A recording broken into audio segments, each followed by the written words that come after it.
Salam sejahtera Malaysia, denyut nadi suara rakyat bergema di channel ini. Terima kasih kerana bersama-sama dalam channel ini untuk mendapatkan berita-berita dan ulasan-ulasan terbaik untuk seluruh rakyat Malaysia. Bagi anda yang pertama kali bersama-sama dalam channel ini, sila tekan butang subscribe, like dan share. Malaysia kita punya, cintai Malaysiaku, kita jaga kita. Sekali lagi, bagi anda yang pertama kali, sila tekan butang subscribe, like dan share. Kita mulakan berita menarik hari ini. Salam sejahtera Malaysia, denyut nadi suara rakyat bergema di channel ini. Berita terkini daripada malaysiakini.com bertarikh 11 April 2024. Bertajuk PAS ucap takziah kepada pemimpin Hamas. Berita penuh. PAS mengucapkan takziah kepada pemimpin Hamas Ismail Haniyeh selepas 3 anak lelaki dan 2 cucunya telah terbunuh dalam satu serangan udara Israel di kem pelarian Al-Shanti di utara Gaza semalam. Presidennya sendiri, iaitu Abdul Hadi Awang, menegaskan serangan genosid dan balas dendam yang dilancarkan pada 1 Syawal itu adalah lambang keangkuhan Zionis Israel yang dilaknat oleh Allah. Tambahnya lagi, tindakan ini tidak akan sekali-sekali untuk mematahkan semangat para pejuang Palestin untuk membebaskan Masjid Al-Aqsa. Katanya dalam kenyataan itu, semoga ahli keluarga Syekh Ismail Haniyeh beroleh syahid dan memberi syafaat di akhirat nanti, katanya pada satu kenyataan pada hari ini. Menurut BBC, Haniyeh dilaporkan berkata bahawa insiden berkenaan tidak akan mengubah tuntutan Hamas dalam perbincangan yang bertujuan mencapai perjanjian gencatan senjata. Tentera Israel berkata anak lelaki Haniyeh itu adalah anggota sayap tentera Hamas. Kumpulan itu dilaporkan dalam perjalanan menyambut Aidilfitri bersama keluarga mereka. Bekas Perdana Menteri Palestin itu memberitahu stesen Al Jazeera bahawa 3 anak lelakinya, iaitu Hazim, Amir dan Muhammad, tinggal di Gaza semasa perang. Kenyataan Hamas kemudiannya menyebut 4 cucu Haniyeh, iaitu Mona, Amal, Khalid dan Razan, adalah antara mereka yang telah terbunuh dalam apa yang mereka panggil sebagai serangan khianat dan pengecut. Haniyeh berkata dia dimaklumkan mengenai berita itu ketika dia melawat rakyat Palestin yang cedera yang dibawa untuk dirawat di ibu kota Qatar, Doha, tempat pemimpin Hamas itu tinggal. Haniyeh ialah tokoh terkemuka dalam diplomasi antarabangsa Hamas di tengah-tengah konflik berterusan dengan Israel di Semenanjung Gaza, dan pada November lepas rumah keluarganya musnah akibat serangan udara Israel. Sekian berita ini dipetik daripada malaysiakini.com bertarikh 11 April 2024 daripada malaysiakini.com bertajuk PAS ucap takziah kepada pemimpin Hamas. Denyut nadi suara rakyat bergema di channel ini. Jangan lupa tekan butang subscribe, like dan share. Malaysia kita punya, cinta Malaysiaku, kita jaga kita. Bye-bye. Salam sejahtera Malaysia, denyut nadi suara rakyat bergema di channel ini. Ada seorang kawan minta saya untuk buat ulasan tentang statement daripada Razi Jidin yang dia perli Hafizi Ramli supaya bersaralah sebab konon-konon ekonomi Malaysia sekarang tak berapa nak bagus. Pertama sekali, saya tidak setuju dengan Razi Jidin kerana apa yang disebut oleh Razi Jidin bagi saya tak semestinya berfakta. Sebab sekarang yang kita lihat faktanya ialah ekonomi Malaysia sekarang memang dalam keadaan yang baik, yang bagus, dalam proses untuk dipulihkan. At least dalam proses dipulihkan. bukanlah tak pulih-pulih. Ini baru masuk tahun kedua Pakatan Harapan menjadi kerajaan di bawah pimpinan Perdana Menteri yang hebat kita sekarang ini, Datuk Seri Anwar Ibrahim, dan Menteri Ekonomi pastinya Rafizi Ramli, yang memang dalam usaha untuk menyelesaikan banyak masalah ekonomi yang ditinggalkan oleh kerajaan-kerajaan yang dulu itulah. Jadi saya nak bagi ulasan pertama, kalaulah Razi Jidin suruh minta Rafizi untuk bersara, mesti ada orang yang boleh ganti. Boleh tak, soalannya, boleh tak Razi Jidin berikan seorang nama, satu nama atau banyak nama, siapa-siapa lah yang boleh ganti tempat Rafizi? Siapa? Contohlah, katalah contoh Razi Jidin rasa bila dia cakap macam tu, contoh Rafizi tak sesuai, tak pandai lah. Adakah orang yang lebih pandai dari dia di dalam Perikatan Nasional? Adakah? Siapa di dalam Perikatan Nasional? Takkanlah Razi Jidin nak jadi Menteri Ekonomi. Razi Jidin adakah kaki nak jadi Menteri Ekonomi? Sedangkan menurut data yang diperolehi seperti yang dibalas semula oleh Rafizi Ramli, indeks pembelajaran Malaysia sekarang ketinggalan dibandingkan dengan Singapura. Sejak bila dia ketinggalan? Sejak Razi Jidin jadi Menteri Pendidikan. Razi Jidin kan nak dibagi jadi apa ni, Menteri Ekonomi. Entah-entah, silap hari bulan, Malaysia jatuh, ketinggalan 20 tahun pula dari segi ekonomi. Jadi siapa yang Razi Jidin mau cuba untuk calonkan? Dia mau calonkan siapa? Hamzah Zainuddin? Atau dia mau calonkan sendiri Muhyiddin Yassin, Perdana Menteri yang disebut-sebut oleh ramai penganalisis politik atau ialah musuh-musuh Perikatan Nasional yang dikatakan bahawa dialah jadi Perdana Menteri paling gagal dalam sejarah. Takkan kita nak tengok Muhyiddin pula? Atau Razi Jidin nak cuba untuk calonkan pula Tok Guru Hadiawang? Tok Guru Hadiawang ada kaki kah jadi Menteri Agama? Menteri Agama pula, Menteri Ekonomi. Tok Guru Hadiawang tahukah tentang ekonomi? Tahukah tentang ekonomi? Bolehkah negara luar mau datang untuk melabur di Malaysia?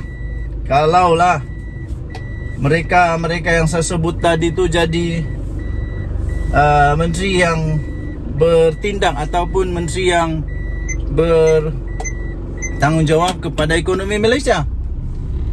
Sekurang-kurangnya sekarang, setiap kali sebut tentang pelaburan daripada negara luar, sekurang-kurangnya sekarang kita tahu bahawa pelabur-pelabur sekarang ini berminat dengan negara Malaysia untuk melabur. Sampai dah berapa puluh bilion, dah sampai 100 bilion kah? Tak pasti sangatlah. Tapi at least semua pelabur dari luar sekarang sangat berminat untuk melabur di Malaysia. Itulah buktinya ekonomi Malaysia sekarang dalam keadaan yang sedang untuk pulih. Jadi janganlah terburu-buru kata semua formula belum lagi ni. Formula itu mengambil masa. Razi Jidin kena faham, untuk memulihkan ekonomi negara bukan perkara yang mudah. Apatah lagi kalau ekonomi yang mau dipulihkan itu sudah teruk dengan berapa triliun, kalau saya tidak silap triliun hutang negara Malaysia. Bila Datuk Seri Anwar Ibrahim jadi Perdana Menteri, dia ambil Dia tak sangka rupa-rupanya kerajaan Malaysia hutang dia lebih teruk daripada apa yang dia sangka. Jadi tenanglah. Pertama, siapa yang Razidin mau cuba untuk tonjolkan kalaulah dia suruh Rafizi untuk berhenti jadi menteri? Kedua, waktu Menteri Ekonomi zaman Perikatan Nasional Muhyiddin Yassin, kalau dibanding dengan Rafizi, mana lebih bagus? Siapa lebih bagus? Siapa yang lebih ada praktikal? Bukan teori saja, tapi praktikal dalam penyelesaian masalah. Sekarang ini, dengan hasilnya padu, saya percaya 2-3 tahun dari sekarang, rakyat Malaysia akan menuai kecemerlangan. Bukan saja kerajaan, tapi rakyat Malaysia akan menuai kecemerlangan apabila padu ini akan memacu ekonomi negara Malaysia, hasil daripada kajian-kajian dan seterusnya pelaksanaan. Kita bagi masa kepada kerajaan ini. Kesimpulannya, pertama, Razidin dia tak faham apa yang dia cuba untuk cakap, sebab dia bukan pakar ekonomi. Dia tak pernah pegang tentang ekonomi. Yang dia tahu adalah dia pernah jadi Menteri Pendidikan. Lepas tu, kesimpulan kedua, saya tidak setujulah kalau Rafizi Ramli ditukar. Kenapa? Kita dah penatlah tukar. Bagi masa untuk orang yang dapat deliver keputusan yang bagus dengan teori, dengan kajian dan pelaksanaan yang bagus ini. Bagi masa 2-3 tahun lagi kita baru tengok semula apa hasilnya. Bukan tup-tap nak tukar lah, nak nila, bersara lah. Kalau nak bersara, apa kata Razidin bersara? Dia nak tak? Cermin diri dulu. Okey, jadi apapun, kita harap semoga negara Malaysia akan terus aman makmur, terus dapat banyak pelaburan daripada luar negara, daripada dalam negara, dan akhirnya negara Malaysia, rakyat Malaysia sendiri dapat merasai nikmat kebahagiaan kekayaan negara Malaysia. Denyut nadi suara rakyat bergema di channel ini. Selamat Hari Raya saya ingin ucapkan kepada seluruh rakyat Malaysia. Kita jumpa lagi, bye-bye. Salam sejahtera Malaysia. Denyut nadi suara rakyat bergema di channel ini. Baru sebentar tadi kita menerima satu berita yang pastinya mengejutkan dan pasti akan membuatkan Muhyiddin Yassin terlebih sedih lagi sekarang ini, ya tuan-tuan dan puan-puan. Dikala hari raya memasuki hari ke berapa sekarang? Hari ke-4 atau ke-5. Nampaknya tidak ada berita yang cukup gembira untuk Bersatu dan Muhyiddin Yassin. Tetapi berita-berita yang masuk, berita-berita yang diterima, semuanya seolah-olah menyedihkan untuk Muhyiddin Yassin. Terbaru ya. 7 wakil rakyat bersatu. 7 wakil rakyat bersatu. Bukan 1, bukan 2, bukan 3, jauh sekali daripada 4 ya. Bukan 4 juga. Dan pun bukan 5. Bukan 6, tetapi ada 7 wakil rakyat bersatu yang sah sudah berpaling tada. Dan mereka sudah pun mengumumkan bahawa mereka secara terbuka menyokong kepimpinan, mereka secara terbuka menyokong dasar-dasar kerajaan, mereka secara terbuka tidak takut, malah tidak gentar untuk menghadapi apapun tindakan yang bakal diambil oleh Bersatu kepada mereka. Malah mereka berkata itu bukan kerana paksaan, bukan kerana ugutan, bukan kerana adanya habuan, bukan kerana ada wang, semua itu bukan. Tetapi ialah hanya untuk memastikan rakyat di tempat mereka menjadi wakil rakyat itu terbela. Akhirnya selepas mereka memberikan keputusan mengakui secara terbuka dan mereka berpaling tadah daripada bersatu dengan menyokong kepimpinan Datuk Seri Anwar Ibrahim. Kerajaan sekarang ini akhirnya bersatu telah menggubal semula atau membuat pindaan kepada perlembagaan, dan menjadi persoalan ialah apakah bakal terjadi kepada mereka. Apakah yang akan terjadi kepada mereka? Pertama. Kedua, adakah mereka ini akan terpaksa untuk kosongkan kerusi? Adakah mereka ini terpaksa untuk menjadi wakil rakyat bebas, ataupun mereka secara otomatik digugurkan daripada jawatan sebagai YB, sebagai wakil rakyat, sama ada ADUN, Ahli Dewan Undangan Negeri, ataupun di Dewan Rakyat, Ahli Dewan Rakyat. Okey, jadi rupa-rupanya ada beberapa keputusan, ada beberapa komentar, ada beberapa pendapat yang telah diberikan oleh pakar-pakar di dalam undang-undang, pakar dalam politik, pemerhati politik. Antara lain yang baru kita terima adalah tujuh wakil rakyat bersatu yang berpaling tada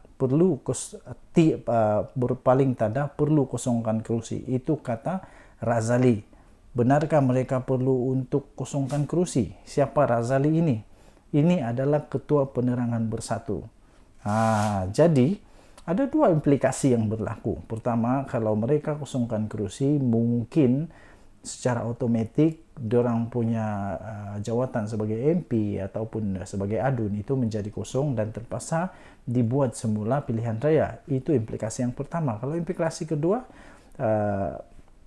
mungkin perlu untuk mereka menjadi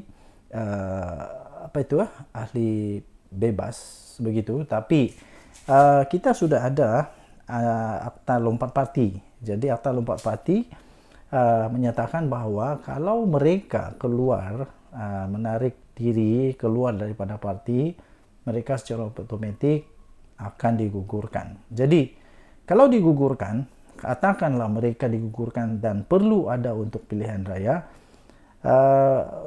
secara positifnya ada implikasi yang baik kepada Kerajaan Perpaduan, kerana ini ada peluang untuk Kerajaan Perpaduan di bawah pimpinan Perdana Menteri Datuk Seri Anwar Ibrahim untuk membuktikan bahawa di sana memang boleh menang. Tidak sama pilihan raya yang lalu dengan pilihan raya sekarang tidak sama. Mungkin dulu bersatu boleh menang, tapi sekarang mungkin dah tak boleh menang, kita tak tahu. Jadi keahlian 6 ahli parlimen dan seorang ahli Dewan Undangan Negeri ADUN bersatu yang berpaling tada kerana menyokong Perdana Menteri Datuk Seri Anwar Ibrahim sudah pun tergugur secara otomatik dan perlu mengosongkan kerusi kawasan masing-masing. Itu yang disebut oleh Ketua Penerangan Bersatu. Ketua Penerangan Bersatu itu memberikan penerangan itu, dia kata tergugur secara otomatik. Beliau adalah Datuk Razali Idris yang berkata mereka tidak perlu sebenarnya untuk menunggu surat pemecatan. Sebaliknya, keahlian mereka tergugur selepas Jabatan Pendaftaran Pertubuhan ROS meluluskan usul pindaan perlembagaan parti itu. Katanya, 6 ahli parlimen dan seorang ADUN itu tidak perlu untuk menunggu notis pemecatan.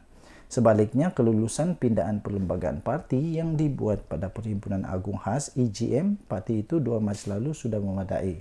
Jadi, kalau mendengar, membaca kepada apa yang dikatakan oleh Ketua Penerangan Bersatu ini, ya memang betul lah ke-6 mereka dan tambah dengan seorang lagi ADUN bersatu, 7 orang semuanya secara otomatik tergugur. Tetapi itu kata beliau. Kita menantikan apa yang akan terjadi, pengumuman demi pengumuman yang sebenarnya berlaku kepada mereka daripada Speaker Dewan Rakyat, daripada Suruhanjaya Pilihan Raya atau pihak yang berwajib yang lain.